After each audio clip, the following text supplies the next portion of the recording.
Masalahnya ini main kasar, Bu. Kata ibu, beratitude lah.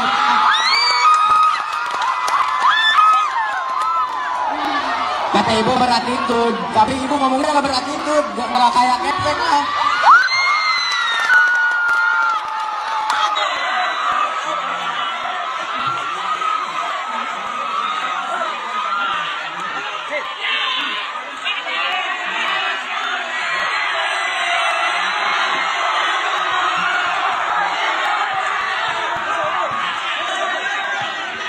Semuanya harap tenang, tidak ada suara. Bagaimana bisa didengar? Coba tidak ada suara, diam. Saya mah nggak ikhlas, nggak ridho anak saya sampai ditampar. Saya mah pengen ke jalur hukum pokoknya. Oh gitu. Iya.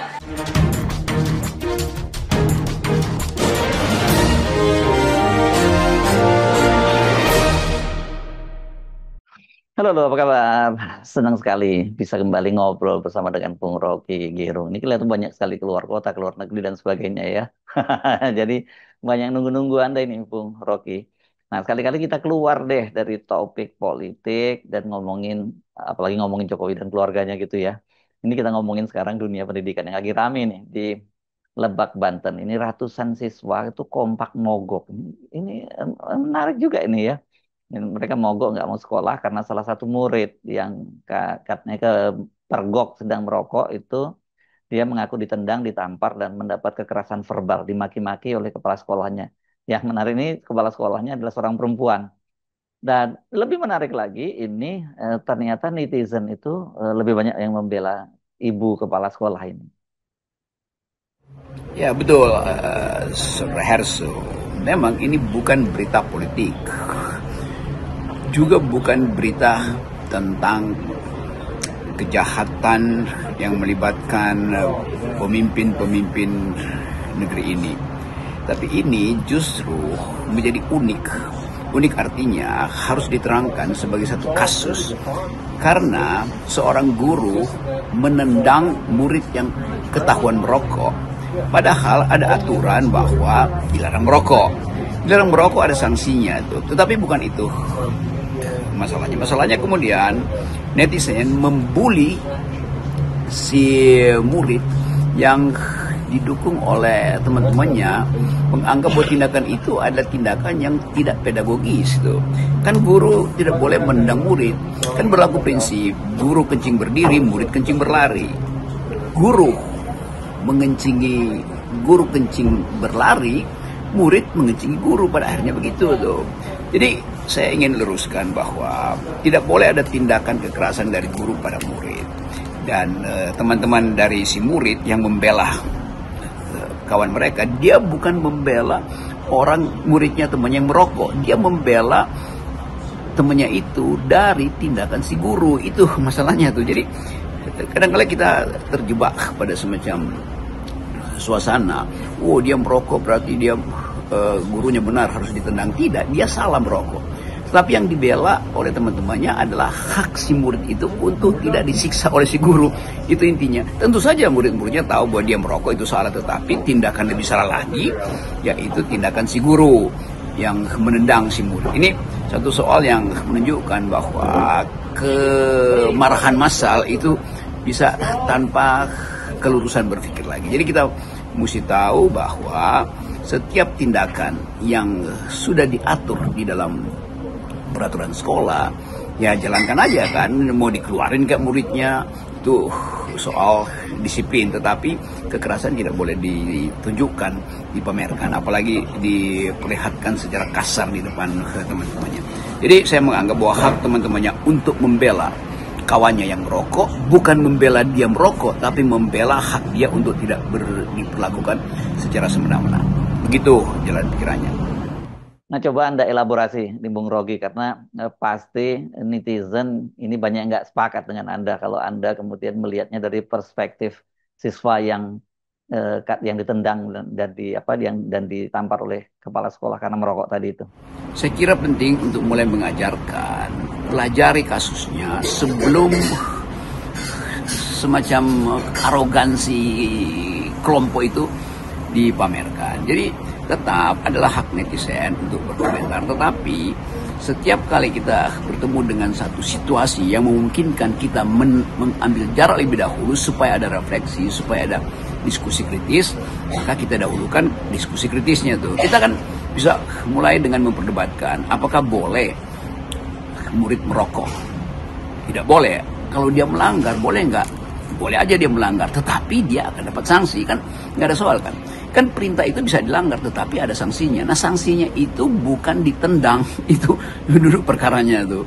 Jadi tidak boleh dianggap bahwa karena dia melanggar sanksi, maka dia harus dapat hukuman fisik. Tidak, hukumannya harusnya hukuman administrasi, yaitu nggak naik kelas diturunin. Tidak boleh juga diturunin nilainya tuh, kan itu urusan dengan kecerdasan. Jadi semua sanksi harus dinyatakan secara tertulis. Secara tertulis artinya ada konsekuensinya. Nah, mungkin juga kita anggap ya guru itu arogan atau guru itu mau pamer bahwa dia di atas si murid. Ya justru itu yang menyebabkan tidak ada hubungan dialogis antara guru dan murid.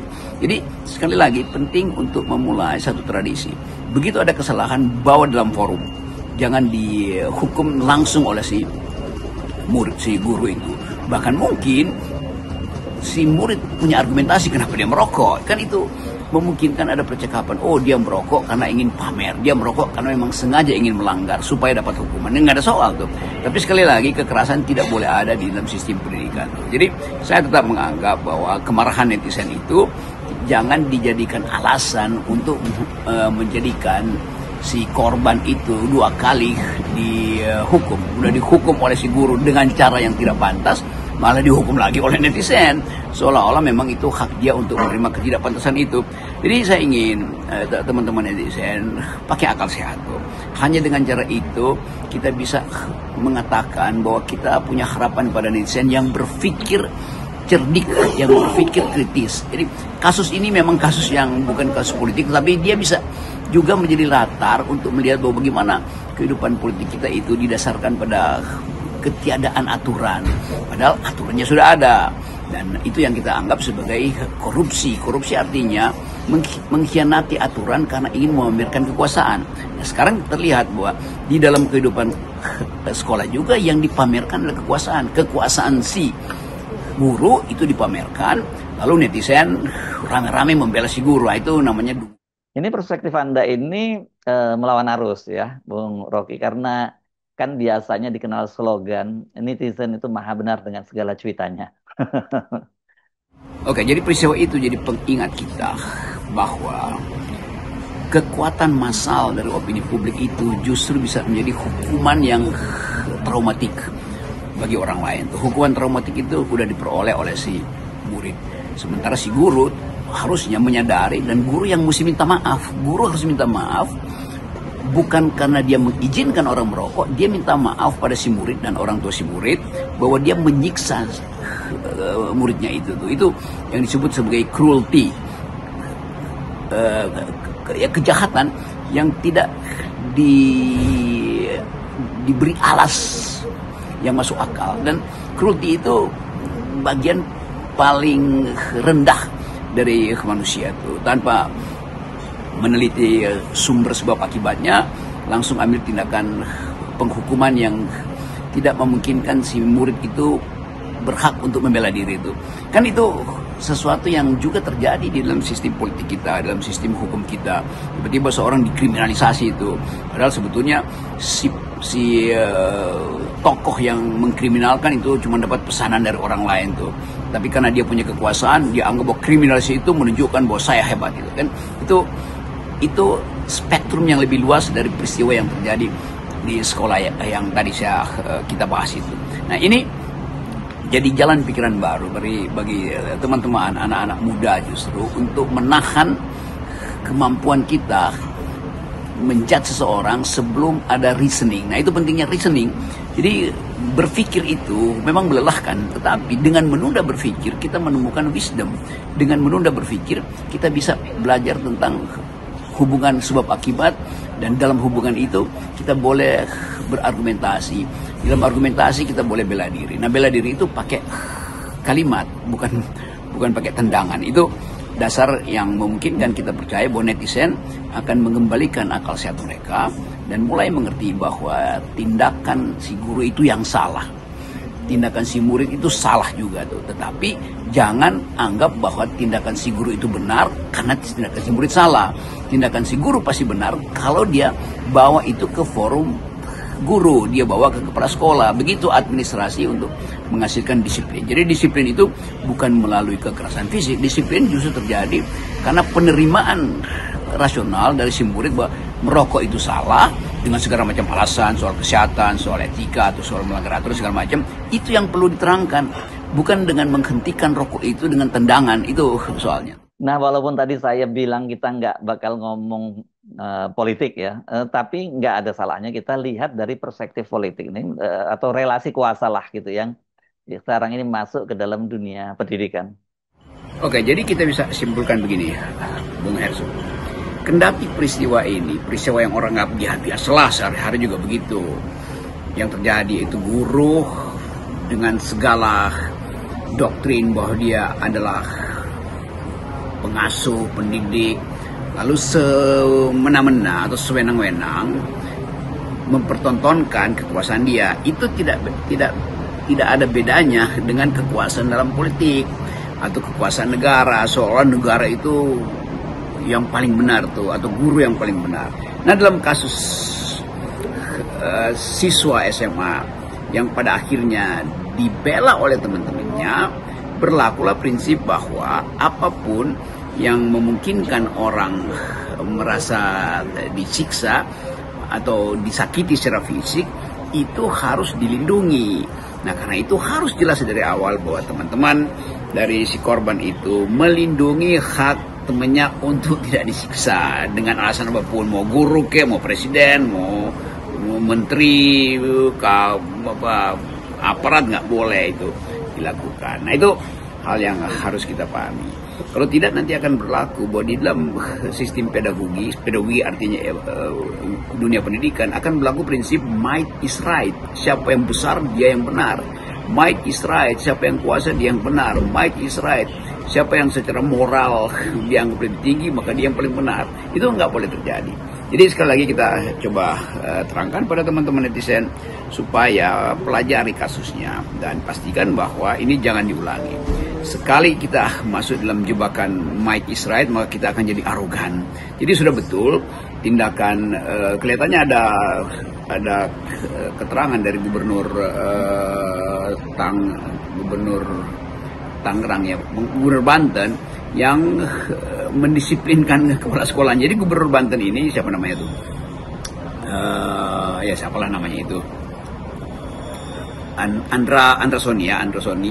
Dia bagus betul. Dia memulai satu upaya untuk memihak pada si murid. Karena si murid itu dianiaya, maka yang mesti kena sanksi adalah gurunya dan terutama adalah kepala sekolahnya. Itu udah benar tuh. Jadi jangan lagi bully gubernurnya karena gubernur yang benar.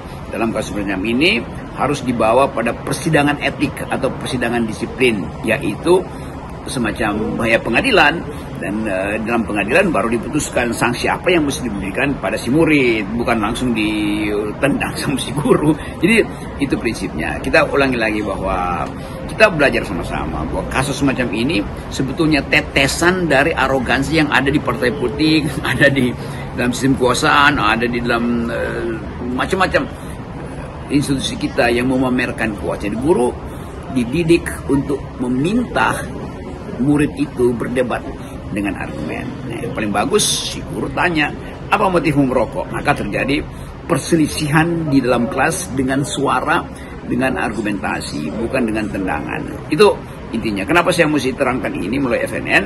Karena FNN menganggap bahwa hal yang kecil semacam ini itu cerminan dari hal yang besar, itu arogansi kekuasaan, arogansi pemerintah, arogansi negara, arogansi guru, arogansi kepala sekolah, arogansi rektor. Itu intinya tuh. Salam akal sehat. Salam akal sehat.